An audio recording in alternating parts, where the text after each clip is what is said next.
iZululand Buses inemizila ezindaweni zokukhona kuze uNongoma, eMpangeni kanye nasoLundi.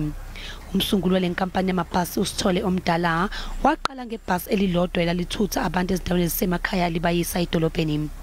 Emva kweminyaka engama-50 lo bhasi lizale amabhasi angama-80 nezikhungo ezine. Kanti inkampani iqashe abantu abangaphezulu kwama-200.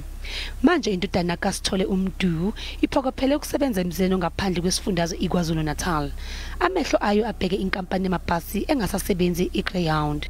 I've put a comprehensive proposal together with the funding institutions that I'm dealing with. And in this regard, I might mention Zubin of Illumina Capital, a very well-resourced fund. Ukubhedwa kwe-COVID-19 kwayikhahlameza lenkampani yamabhasi yagcina isivala.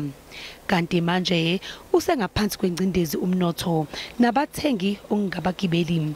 Manje umbuzo uthi yini lena eyenza uMdu Sithole akholwe ukuthi angavusa lenkampani yamabhasi.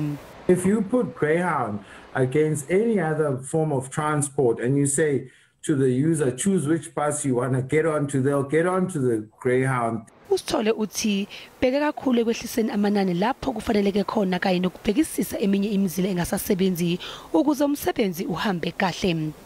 Ngale kwesimo izwe likuso nje COVID-19, uSithole unethemba ngamaholide kaKhisimuzi azayo. As we grow, let's say in another 3-4 months' time, when it's peak period, then people will be more comfortable to travel than they are at the moment. Akacacike ukuthi mangaki amabhizinisi abheke ukuthenga iGreyhound, kodwa uSithole uthi inkampani elawula iGreyhound imnike isikhathi sokuqoqa imali edingekayo ukuthenga lamabhasi.